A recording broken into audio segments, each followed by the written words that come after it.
This DJNTV show is sponsored by DJ Event Planner, Electra Voice, DJ Trivia and DJ Bingo, ProX Direct, Odyssey Cases, Perfect Portals, Instant DJ Requests, and our DJNTV Insiders. This is John Young from DJNTV. Thanks for watching.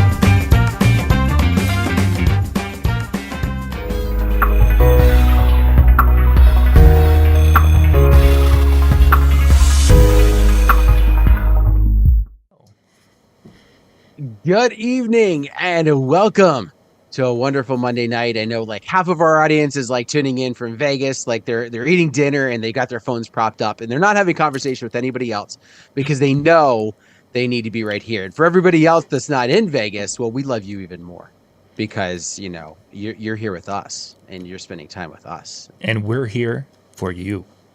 Exactly. You know, I got nothing to say to that. I don't know. I was going to try and go some other weird way, but John just made me feel uncomfortable. So everybody's ready to have some fun today. In case you didn't notice, like in the description there, tonight is question and answer night. So we've got some questions, but we encourage you by all means, throw them into the chat. And if we can't get to them tonight, we'll add them into our list of things to definitely hit for the future. So tonight, the questions, we're going to hit one question, but this is one that will not be put into when we break them down. Somebody was asking about any new gear leaks from the Mobile Entertainment Expo. I have not seen much of anything yet. The closest to anything has been a little picture that Rachel Lynch put up with a Max design thing. So nothing that we know of yet. But tomorrow at 6 o'clock Central, 7 o'clock Eastern, we're going to be doing a special Tuesday Night with Ben Stowe from Las Vegas. And Ben he's going to basically take us around all the new things that they're going to be having at the show. So tune in tomorrow. Again, 7 o'clock Eastern. That'll be a special version of Tuesday Night with Ben Stowe. If you want to find the link, I'll put that on my Facebook page, facebook.com/JohnYoungMN. It'll be up there, and then we'll be sharing it around tomorrow for tomorrow night. So, hi guys, I had the questions all put together for you, and you guys have been studying, and you're ready to go. Yes, yeah, Excellent. just like I always. Yes, wonderful. In school, crammed 5 seconds before the test. Tonight we have some really in-depth questions, and we're going to start out with a series of gear questions, and we're going to put the little marker here for edit, and we'll be right back with our first question of the night.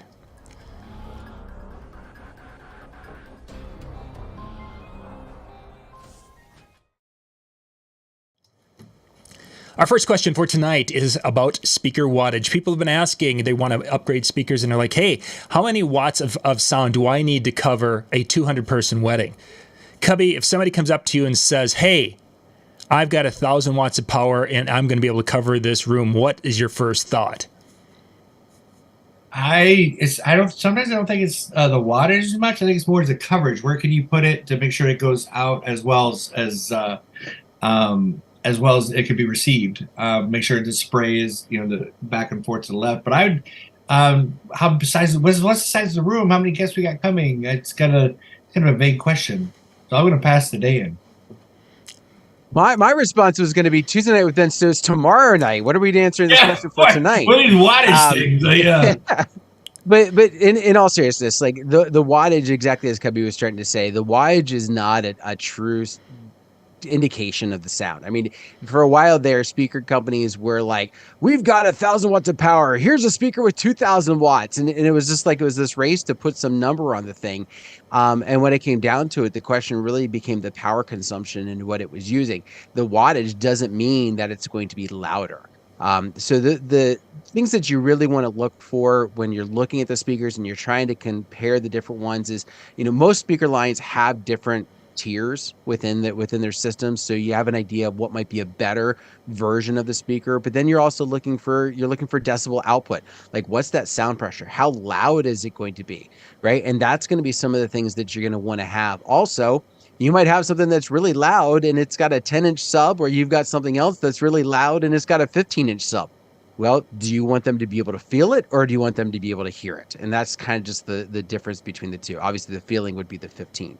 So, things like that are really going to be the things that play into that decision way more than wattage ever will. In fact, I've heard it one time, if you could have a 1,500 watt speaker or a 1,000 watt speaker, the 1,000 watt speaker is just maybe more efficient if it's producing the same level of sound. Wow, I felt like Ben for a second. Yeah, you did well. Yeah, you did well. you channeled Ben Stone. I spent 1 week with him last week, and suddenly, yeah, exactly. I'm gonna just filter all questions to Dan when it comes to gear. It'll be great. The word you missed, or the letters you missed, is SPL, which is the measurement of sound pressure with 1 watt. Basically, it's a measurement 1 watt of input power. And then that's at 1 meter, and that's the SPL, or the volume, we'll call it, that you're getting out of that speaker. The more efficient speaker will have a higher SPL rating, and then you have a max SPL rating, which generally with most speaker companies is calculated. It's not a real thing, because as you go from that first efficient SPL, where it's a little higher rating, every time you double the power going into it, you're bumping that up three additional dB on the SPL, so that you can calculate what that should be. In reality, if you've seen some of my speaker tests that I've done out here, where I've had 12-inch or 15-inch cabinets outside, and we're testing those, we're getting at that distance. I can get 115, maybe 120 if I'm really lucky, decibel reading, but they're designed, or they're tested, or projected to be like 125 or 130. Yes, it is possible, I suppose, to get that in the right situation, but I'm testing them out here in the driveway. Now, does that mean that doesn't give you enough sound pressure for a dance floor? Well, if we flash back to Ben Stowe, he talked about, if I'm at 105 decibel on a dance floor, that's pretty loud. That's uncomfortably loud. And I think that's kind of a big thing that a lot of DJs probably don't pay attention to, is that you want to have the ability to go up, but you don't have to be up all the time. Kebby, I liked that you started out talking about dispersion when it came to coverage of the room. That's something that really gets overlooked tremendously. And that if you've ever looked at the Evolve 50s, they have those little wave guides on the speakers. It isn't just the little cones. There's these little plasticky things in front of that. And what those plasticky things are doing is they're helping to expand a full sound to the left and right, and having that wider dispersion. The little mini arrays have a wider dispersion to begin with, and then with that waveguide, it even gives it a little bit more clarity on those extremes, which is really kind of an important thing when you're talking about covering a room. And then, of course, it fits into what Dan was saying, is that if you've got a small sub, you're not going to have as much feel of the bass. You might be able to hear it, but a 12-inch on your mini array is going to have less thump feel than a 15-inch or an 18-inch. You get back to, what do I really need for the type of events I do? Do I need to have a big thump, or is a little bit of a thump in the middle of our dance floor, as Brian Red likes to talk about? I have the thump right in front, in the middle of my dance floor, the sweet spot of the dance floor, and then after that, it's a nice sound quality around the room where people can talk and engage. Getting the proper gear, I think, is huge in that world. Day and Night mentions 100 decibel is plenty loud at a wedding. Yeah, if you can... With most speakers, if you're at 115 in front of them, and then you continue to go back and back and back, by the time you're at the other end of the dance floor, the other side, you're at 100 decibels. You've got speakers that are doing the job, doing it, I would perceive, very, very well. So it's not wattage. It's the speaker SPL, the efficiency. The dispersion is important. This, your ultimate outcome. It all fits together. Just checking. Okay, excellent.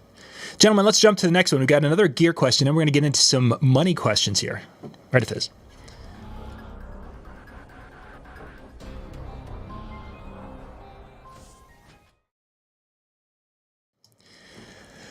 Okay, we're going to get into another Ben Stowe level topic. Guys, somebody wanted to talk about diversity of microphones. What's the difference between true diversity and non-diversity and all these different aspects of it? I'll dig into that part of it. I'll handle the tech side of it. when you guys are looking at microphones, has that been a concern for you? And what little bit have you heard about those things as far as that you should be looking for one or the other? Dan, I got. You want to give us the tech side of it first? Okay, I can certainly do that. There's really multiple different types of antenna systems for wireless microphones. There is the non-diversity, which is generally a single whip antenna. I don't even have one of those, but you guys have seen them. They could be the UHF, whatever, but it's a one, and that antenna feeds into the little tuner, and it goes out and it does its thing and into your mixer. That means that if there's an interference between the transmitting my wireless microphone and that antenna, I'm basically done. That you're going to have the static.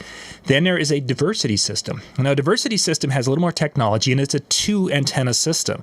And what happens is that it has 2 antennas, and then there's a little microprocessor kind of between the 2 antennas that looks and says, oh, antenna A is getting a better signal. We're going to use that one. Oh, wait a second. Antenna A is not, but antenna B, we're going to use antenna B. So there's a little piece that's between the antennas and the tuner. There's only one tuner in there. A diversity has one tuner, and that little tuner then will be told which antenna it's going to send. The signal gets sent to it, and then the tuner does its thing. Many companies make microphones a diversity microphone, and that's what they really push, especially if you're buying them on Amazon. Those diversity microphones will give you better coverage than the non-diversity, but they're not as good as the final step, which is true diversity. And those are the ones that most of us are buying, where it has the 2 antennas, so it looks the same as the diversity, and you're like, well, what's the big deal? Well, instead of having the antennas and then that little microprocessor brain, it has 2 antennas, it has 2 tuners. Then it has that little microprocessor brain, and that little microprocessor now is looking at what's coming out of the tuners and seeing which one is the best signal coming out of the tuners. So the tuners are doing all the heavy lifting, doing the best they can. Then the ultimate, that little microchip is now saying, ooh, look at tuner A is doing so much better. We like tuner A, or back and forth. That system is much more reliable, has many fewer dropouts, and gives you a better range. So you've got your 3 different levels of microphone. There's a difference in cost. You're talking, the non-diversity is like pennies on the dollar. That's something you buy, and the karaoke singer's 10 feet out there, it'll fuzz out. But, hey, if they throw it in a beer, who cares? It's, $20. The diversity microphones, same situation, you might get 30, 40 feet out of it, whatever the distance is, but it's also less expensive. So if the whole thing takes a dive, I'm only out $100 or $79 is typically what you find. Then you get into the true diversity. There's more invested in that. There's more technology in that. There's more gear inside, whatever, and they do cost a little bit more. So prior to, have you guys been looking for something when you've gone microphone shopping? Has that been part of your thought process? I first of all never buy off Amazon. I buy everything from NLFX and my friends, and I really refer to them. Every show I talk about, I'm a big EV fan. I got the EV R3s. I talked to my friend Kat or Ben up there, and they helped me get the right for my locale. They get the right head for me, everything I need. I do the true diversities. It's amazing. So yeah, I rely on people that I can call and talk to, and Amazon's not those. So I got the EVs, diversity, EV RE3s through my friends at NLFX, and it's an amazing microphone. I've dropped that thing a ton of times and it still works. It's amazing. And I think that's really the route I've gone. I have gotten some other microphones over the years as we're buying and such, but now we've gotten to the point is the microphones that I want to use in the field. It's like I'm just going to go to Ben, what would you recommend? I don't, until I started digging into the whole diversity thing and such, I knew there was a difference, but the actual why and how much of a difference in the end outcome, I didn't really pay that much attention to it because I was like, Ben, what do you recommend? Okay, well, or let's see, what is Ben using at this show? Oh, he's using the EVRE3 system. Yeah, that must mean that I should be using it too. So that's how I've kind of gone. Dan, what have your kind of methodologies been? Yeah, I didn't look for the idea of diversity versus true diversity. Yeah, to be honest with you, that's why I steer the tech side because I never even put two thoughts into that. My piece all along has been the range that I'm going to get out of it, the sound that I'm going to get out of it, and the risk of dropout. So indirectly, I was looking for the true diversity. I have the Sennheiser G3 and the G4s. Good I units. personally like the metal case of the handheld. That's why it's weird. I like that piece, but again, like the same idea was it was more about, I guess, what I got out of the true diversity without realizing that's what it was that I was going for. And I think that, again, that happens with, I think, a lot of us that we just have our favorite dealer, whether it's Ben or whoever. And, we put faith in them to say, recommend something that's going to do the job that we need them to do. So there we go. The microphone question. Let's jump to our next question.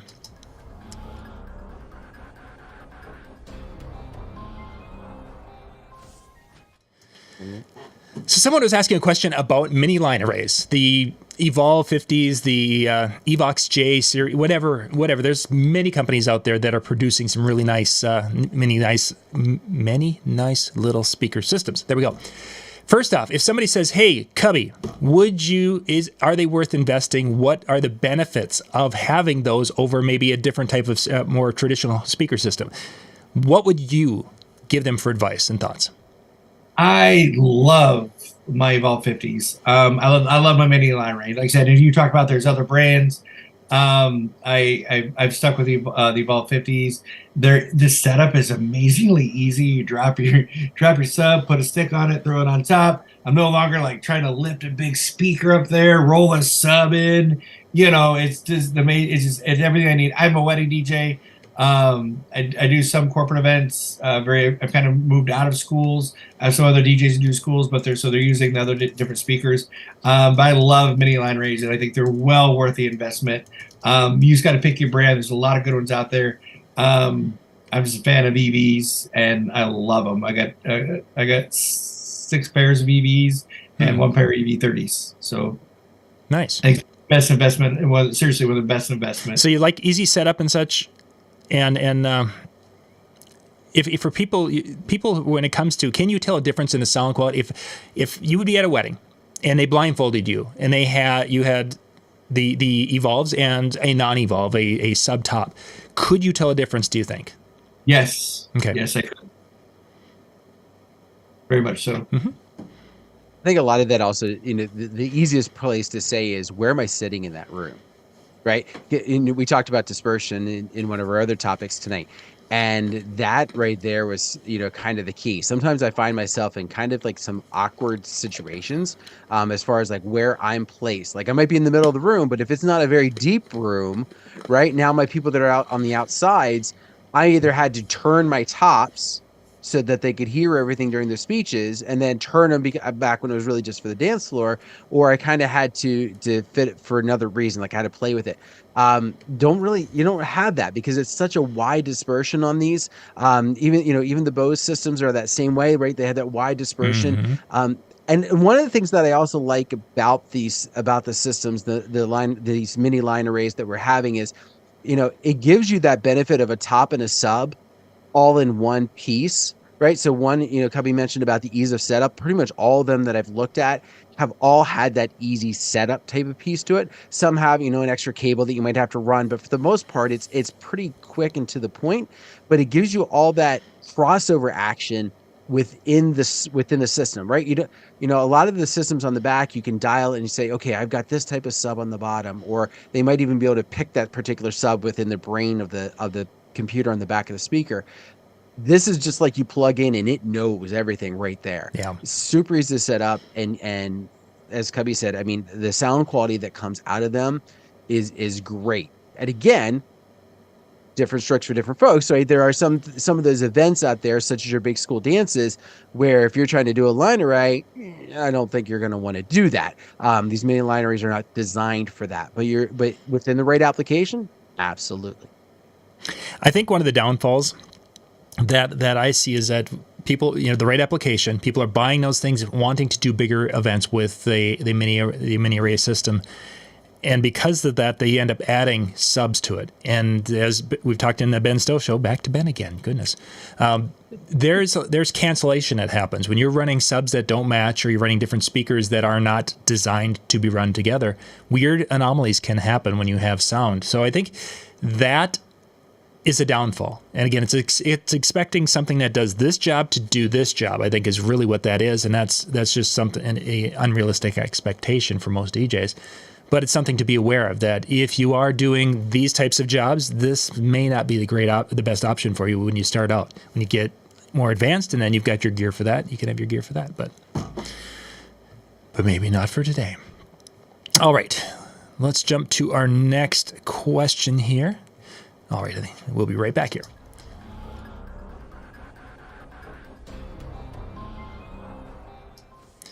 Our next question is about having wedding couples when they're calling to book you and they want to have a long event. Now, for you East Coast and West Coast who are doing the 4-hour receptions because the room is only available for that, this is not going to be for you. But we have couples, especially in the Midwest, that are doing 8 to 10 hour dances or receptions from the time the guests arrive, and they want to go all the way to 1 or 2 in the morning type of thing. And it gets to be a very, very long, drawn out day on site for us.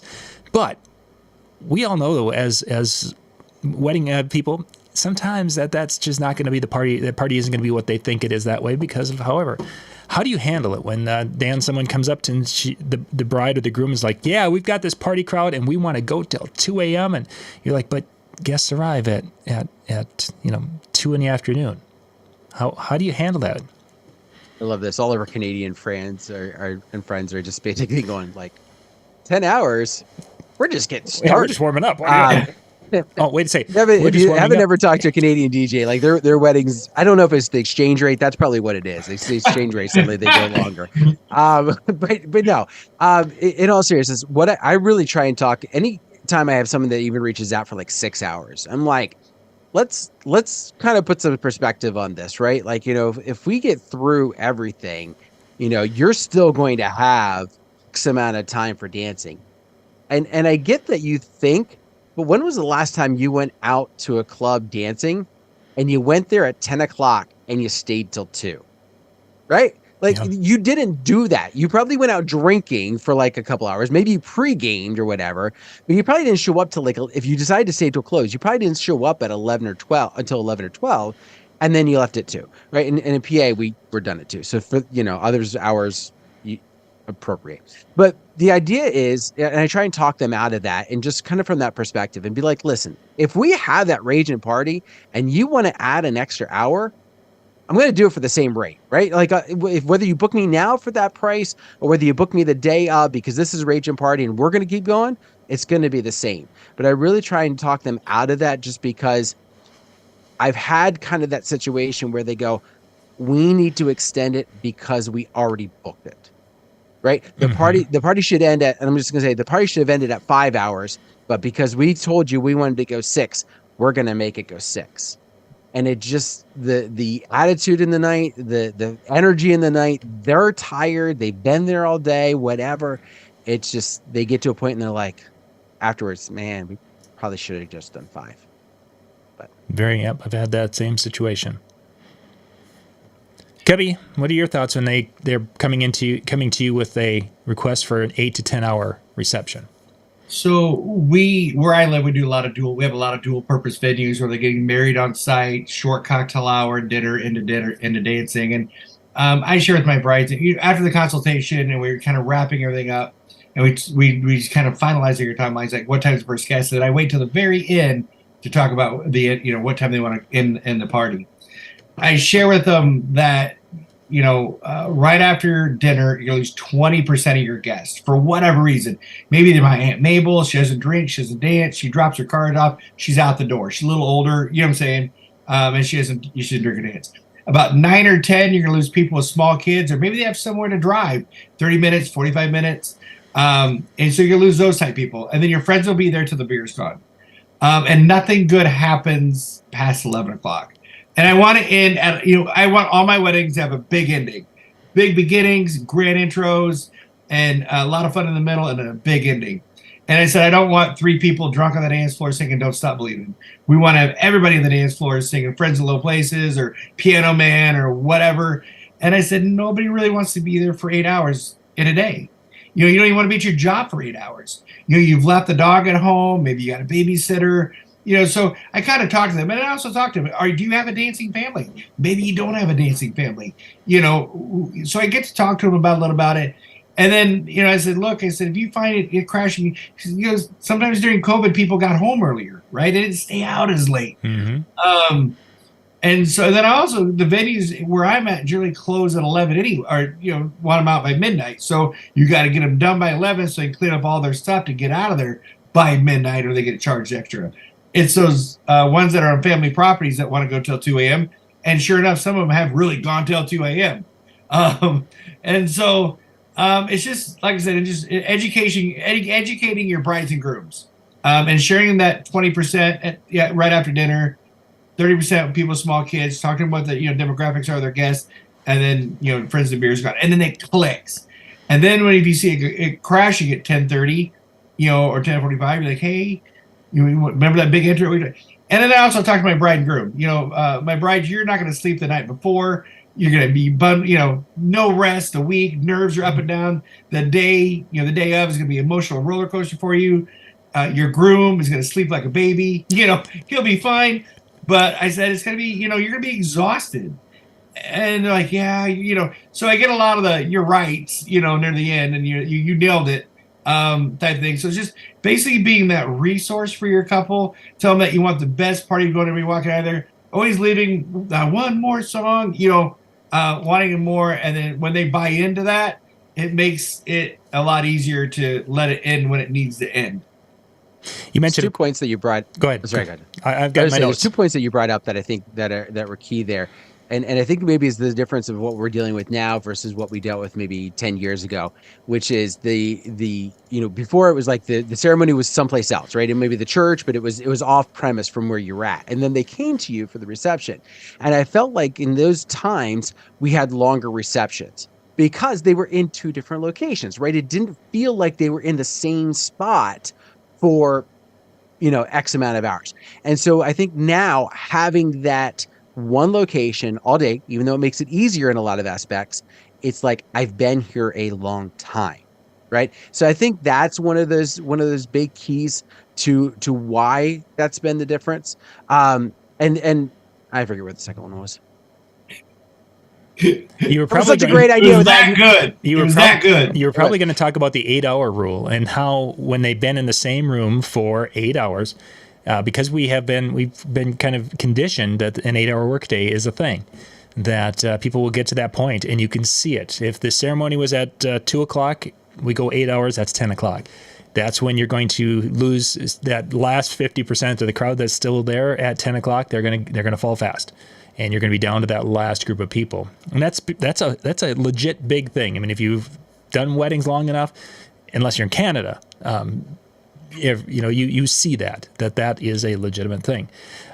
Interestingly, after Cubby, after you mentioned this topic, I just had a couple of conversations today with some of the local bar owners here because we're calling on ads. One of them is a venue that has entertainment, whether it's live music or a DJ, whatever, but they try to have regular entertainment. And I was looking at their timing, their schedule. You know, it used to be that entertainment in a bar was, in our area, was like 8 to midnight. And then they would do one more, then it ends up at 12:30 because 1 o'clock is Minnesota shutdown time. And I was looking at that and it's like, wow, you're going 7 to 10. Maybe 11 o'clock with some of the larger, you know, the semi-larger acts. And then they'll do a bigger act, you know, once a month or something to that effect that goes until midnight. Otherwise, most of these, they've got more acts that are done by 10 o'clock than they do that go beyond 11 o'clock on their schedule. And he's like, yeah, that's just the way it is that people, you get to 10 o'clock, they'll come out, they'll have supper, they'll be like root ready to go, and they'll have a great time from 8 until like 9:30. And then he said at 9:30, this starts happening. No matter how much fun they're having. So he's like, we just have moved our schedule. We moved things up. And I think you might even see variations of that with the trivia. You know, with these trivia events where they're moving, you know, they're doing them earlier in the evening and people are, you know, having fun from 8 until 9. My trivia nights are 7 to 9. They clear dinner. We got a new money coming in right after the dinner rush, and then by 9, because people during the weekday want to head home. They want to be out there till 10 o'clock or 11. So generally, my trivia nights run from 7 to 9. Basically, a lot of my locations. Yeah, so I think times have definitely changed. COVID made us stay in a lot. I wonder if that didn't have something to do with the ultimate results of, and it might be part of that. It trained us to stay in, or I wonder if we have lost a group of people who just don't go out like they would have. That maybe the people over 40 just aren't. I'm not sure. I haven't been able to put a finger on why exactly, but let's see. I don't know where in the world that one came from, unless I did an X out of it. So, okay, we're gonna jump to the next question here, guys.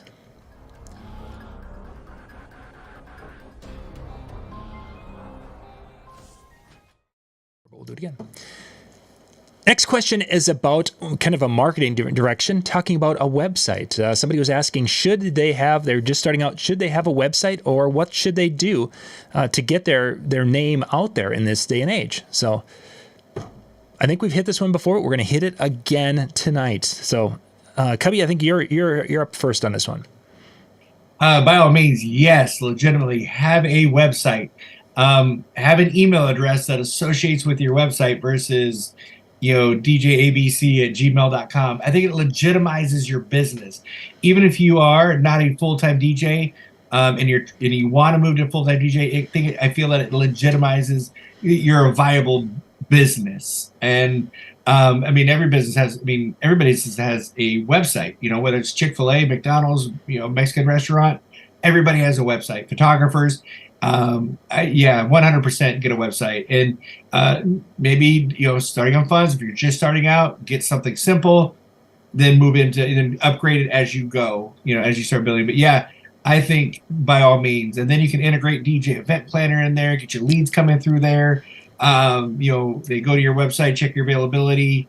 It's you've got to. Like I said, you can't work off Facebook, can't work off TikTok, Instagram. I think 100% website.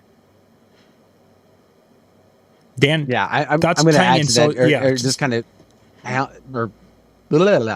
back up exactly what Cubby said. People are using you in such a way. It creates that legitimacy to what you're doing, but also, and I'll just say it, let's assume for a second that you had a web address and you sent it to your Facebook page, right?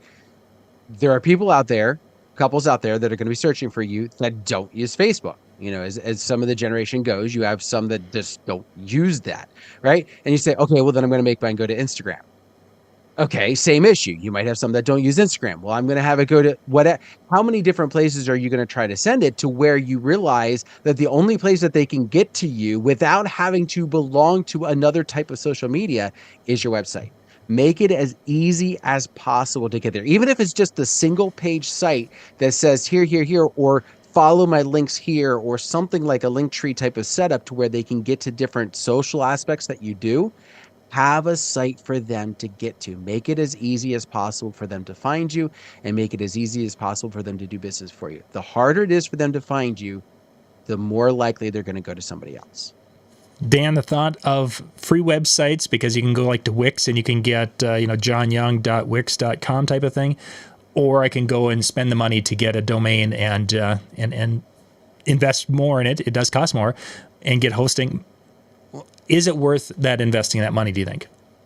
Doesn't matter. I do. I know people that use and there are free content creations. Like there's ways to do the free building of the website. And I understand if you're on a limited budget, like watching that aspect to it.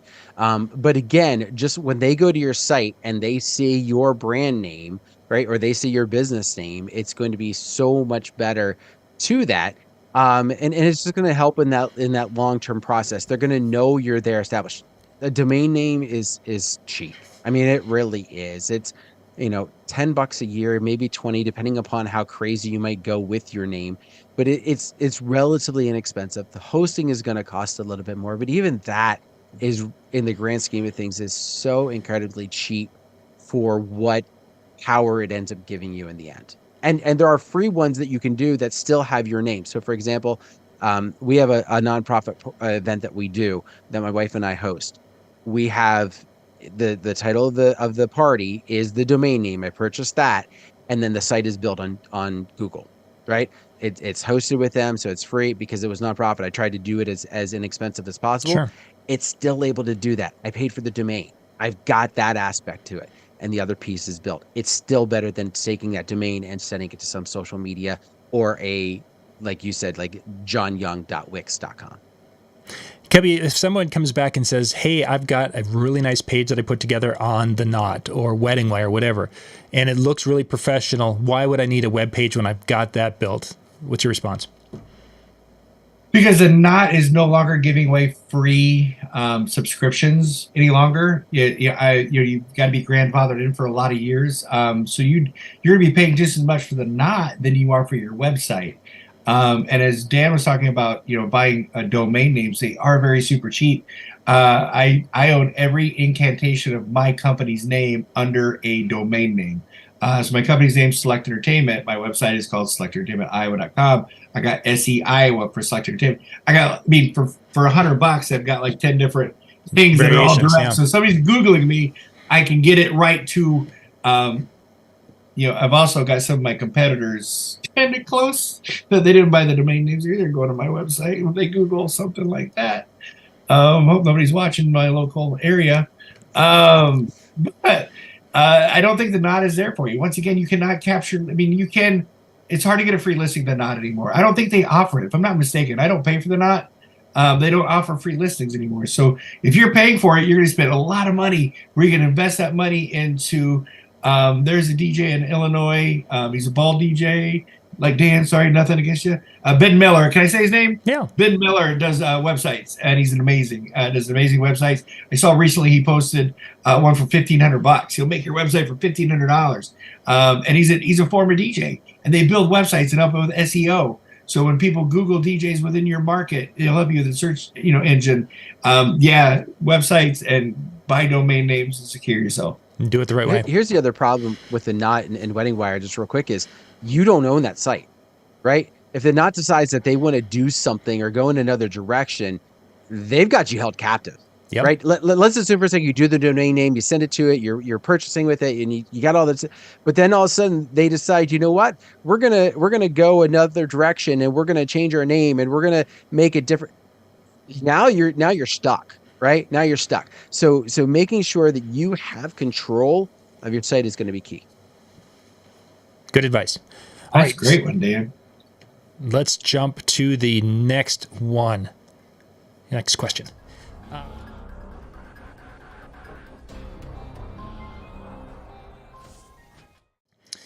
So the next one, somebody was asking about moving from part-time to full-time. How long did it take?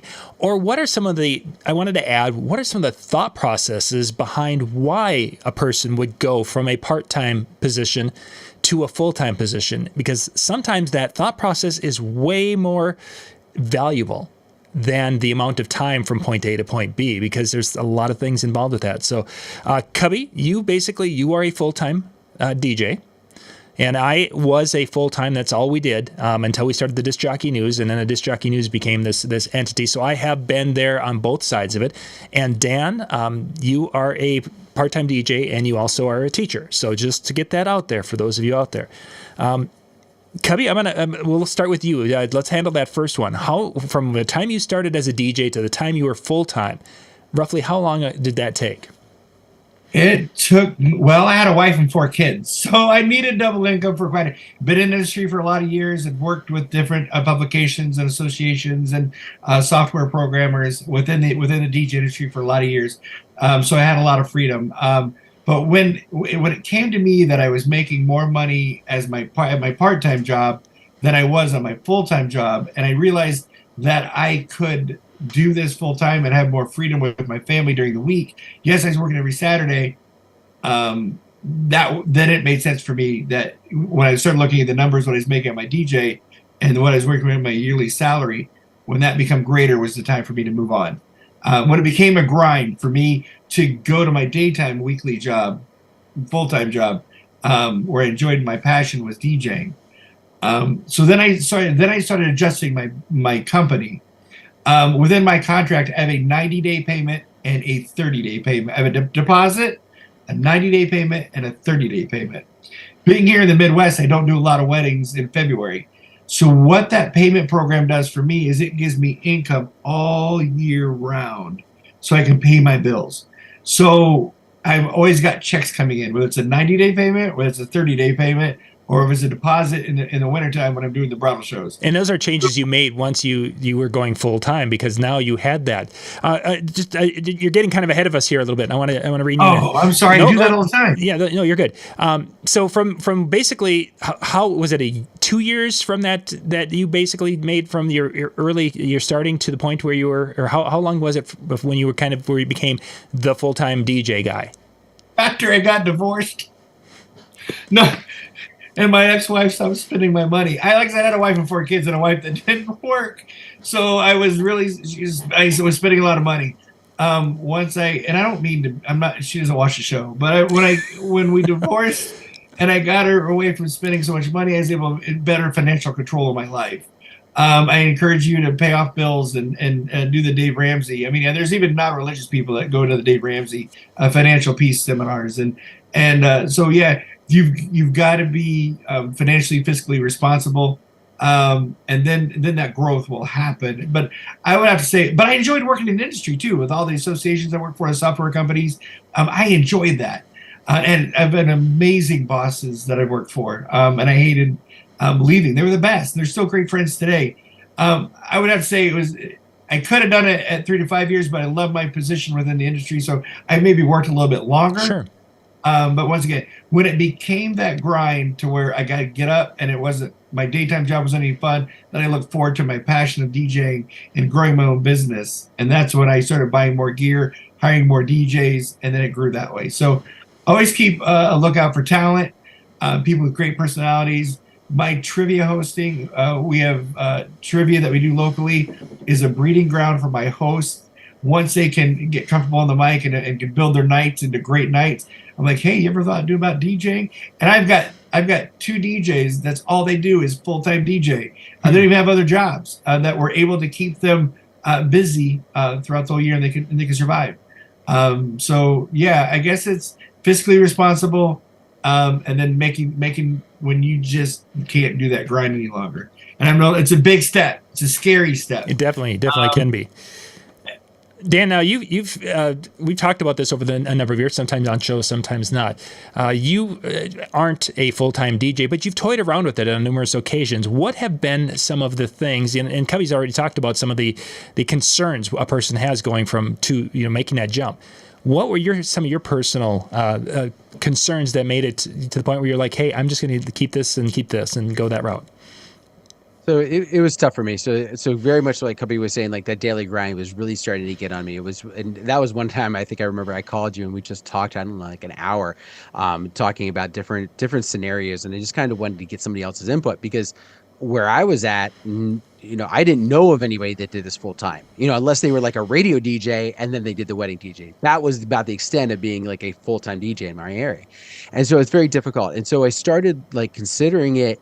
But one of the things that I kind of got held up with was, I was making enough money at the day job and I was making a decent living at the DJ job, and I was kind of getting used to that new lifestyle. And so what ended up creating a problem was, if I took away the day job, was that going to free me up enough time to then take and replace that energy with the DJ? Even if it took a year or two, could I replace that income that I was losing with the DJ? And where I was at locally, no, not unless I wanted to get into something like with Cubby with the trivia nights, but then that meant I was being away from my family more, and I wasn't willing to sacrifice that. If I picked up if I could do Fridays and Saturday weddings or Saturday, Sunday weddings, and I could be like, okay, that's going to supplement the income, and now I'm going to be okay, then I would feel fine with it.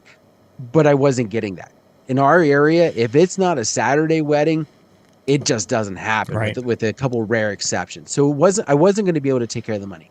And then there's the insurance side of it, right? Like, if you have a full-time job most likely you have insurance. It might not be the best insurance, but it's still better than probably what you would have to be able to go out and get on your own. Now, some of our associations have been able to lobby, and so there's some help there, but it's still not, maybe necessarily, and it definitely was not as great as what I was dealing with. Yeah.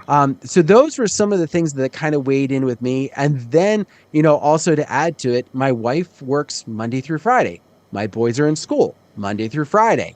And if I take away and I'm gone Saturdays and Sundays for events, now I'm really only seeing them in a much smaller time period. And I was already losing out on some of those moments with my kids. So one other thing that really kind of pulled me back into to stay part-time realm was, if I know that, Brendan is going to have this event on a Saturday in July, I can go, I don't have to take an event on a Saturday in July. My wife's birthday happens to be a Saturday in October a lot of times. So that weekend, I make sure that I don't take an event on that Saturday. And some DJs are like, I don't care whose birthday it is. I'm going to be making there. money. Yeah, exactly. But the part-time aspect affords me that flexibility to be able to say, I can pick and choose really what I want. And if I don't feel solid about an event, I can say no. And if I don't work that weekend, yeah, it kind of sucks because I lost out some money. But in the same respect, like, I'm not needing all that to survive on. It becomes that extra money that I can use. Mm-hmm. So that was the main gist. No, that was good. That was very good. Thank you. For my personal side of it, started the official company we filed in 1990. That's when the name was done with the state. By 1993, we had gone full time. That included during the time I was teaching, as far as I was teaching in 91 and 92 type of thing. And then in 93, fall of 93, we went full time, multiple systems throughout the years. That was my only income really until probably 2004, the Disc Jockey News started. And the Disc Jockey News hasn't made much of any income since then, so that didn't count. But anyway, that became my next project that I got into. Interestingly enough, one of the reasons why that having the Disc Jockey News worked is kind of like what you were saying, Dan, where when your spouse has got a day job and they're doing their thing, and could be your off time. Well, back in the 90s, Lori was DJing with me and doing her thing, and then she was working for a different business at that time. And she had vacation days. So in the summertime, we could take off Monday through Thursday or Monday, whatever it was. We could take off early in the week, which worked for my DJ. It worked for her where she was working. And we could go camping during the week. That was fabulous, and it worked wonderfully for us at that time. Well, once Lori went and she started her own newspaper, that meant that her work week was Monday through Thursday, that she basically had a full day and was in the office or doing delivery, whatever. So that meant that either I have to try to find something that kind of fits that schedule, so then I can have some of those weekends off type of thing. And that really, the Disc Jockey News kind of fit into that category. Then I could have my work week kind of coincide with hers. Looking back at it, there's many things, though, as a full-time I miss, and specifically that ability to basically say, hey, let's just go. If we had our same working conditions we had back in the 90s, we could take a week off and we could go vacation. We could do like Cubby does and goes and travels to every, Cubs field around the country and play baseball or, run the bases. I don't know what they do at those things. Hit slap shots. I don't know. That part I miss. I miss that ability to go and be at a campground in northern Minnesota on a Tuesday when no one else is there. We got the whole place to ourselves. That doesn't happen anymore. And I do miss that capability. But overall, it is kind of nice not to also have to, it's kind of like, as you said, Dan, is you don't have to take everything that comes across your desk.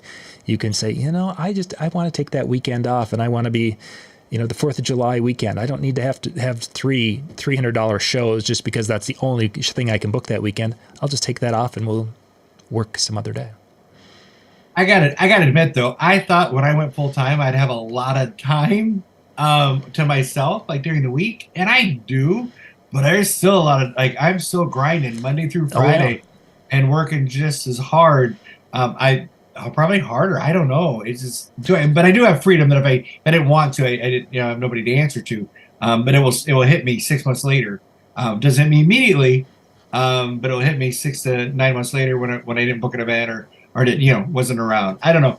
I do. Yeah. It's just because you're a full-time DJ does not mean you've got like you can, but it may not affect you the next week, but it could affect you in 6 to 9 months. So it's still a constant grind to continue to drive. Guys, I want to get one more question in before we wrap up. So let's get our last one next.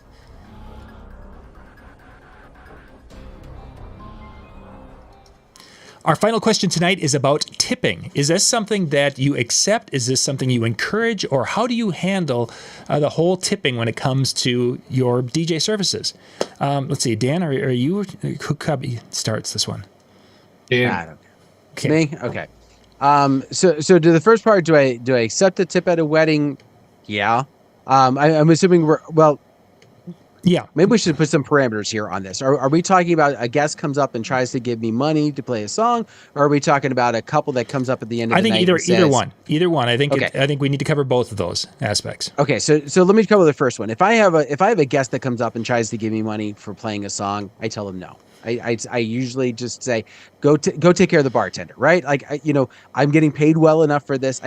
Sometimes, depending on how insistent they are, sometimes I'll throw the whole, listen, I'm getting paid well enough for this. I don't need this. Go take care of the bartender, right? Like, go get a drink, put an extra money, put an extra $5 in their jar. That's fine. Go do that, right? That's my philosophy when it comes to guests giving me money. When it comes to the couple at the end of the night, it kind of depends upon how they hand it to me. Right? Like I've had some come up and they'll try and then they'll go to give me the money and be like, are you sure? Like, I thank you, but are you sure about this? And they're like, oh yeah. All right, sure. Thank you very much. And I never count it in front of them. I don't care what it is. If it's a $2 bill or if it's, $200, it doesn't matter. Right. At the end of the night, I'll look at it and that's when I'll be, whatever. And I usually send them a thank you afterwards. If they give it to me in an envelope, I never assume there's money in it.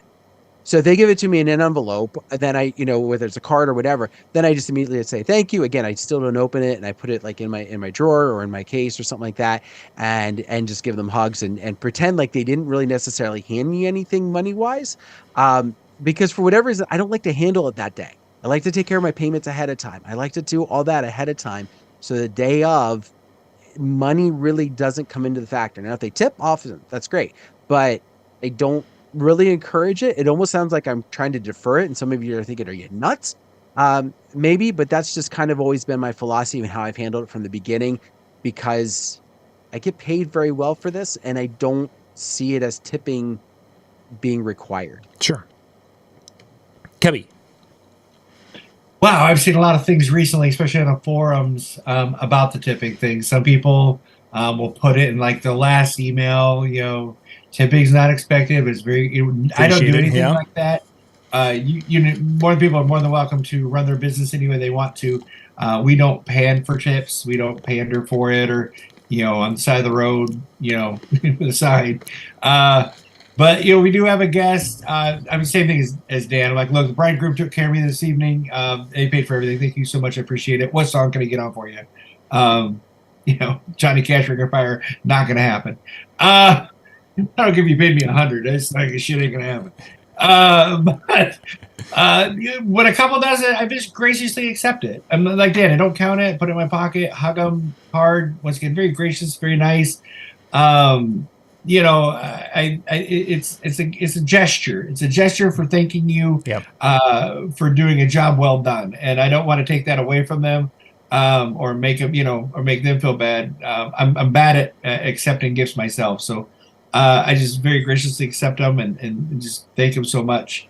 But I don't think it should be put at the bottom of an email. I think that's cheesy. I don't think having a tip jar out there is. I've seen people doing that. Maybe club work. I don't know. Some guys might do it in a club. That's great. That's your different story. Yeah, that's what you do. But I don't think pandering for tips. Price yourself to what you think you're valued at, and accept that value and don't expect anything above it, because you are the owner of the company. As far as my employees, once again, if anybody does ask me, I'm like, well, you do know they don't make the full amount, so I'm sure they appreciate anything that you give them if they did a job well done. But once again, don't pander for it in any type of an email or ask for it in any way, shape, or form. And one area that was, this is a discussion 20 years ago when we were talking contracts an awful lot, is that people would, some companies, especially multi-system companies, would have a line towards the bottom, basically, and travel and tip and, total, that type of thing. And with a suggested rate of what the tip could be or should be if they want them to do that.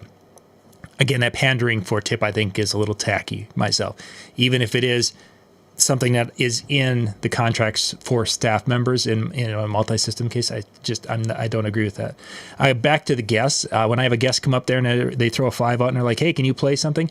I generally like to tell them, "You hear the song that's going right now?" And they're like, "Yeah." And it's like, "Yeah, the person who they gave me a 10." Yeah, no, I don't know. Take that 5 away and get out of here. Yeah, get that little 5 out of here. It's not going to get you. No, I don't do that.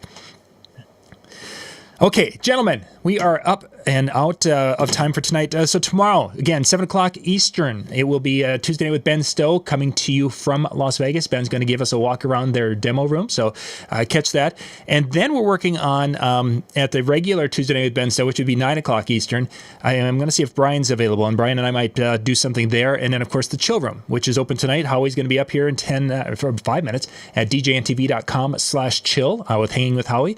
And then tomorrow night, we'll figure out, and there will be a 9 o'clock something, and then of course the 10 o'clock music show, which maybe Brian and I are going to sit on that one because Jay is out in Las Vegas. I don't know. I've got to talk to Brian more about that. And then Wednesday night, a couple of the shows will run in the 9 o'clock and 10 o'clock Eastern hours. So I think that's it. I think we covered our bases. On that note, thank you very much for taking time out of your night to join the three of us. Hopefully we answered your question. If not, well, then you need to ask us. We know how to answer it. Pretty much that's the way it goes. Have yourself a good one. We'll see you next time. Bye, everybody.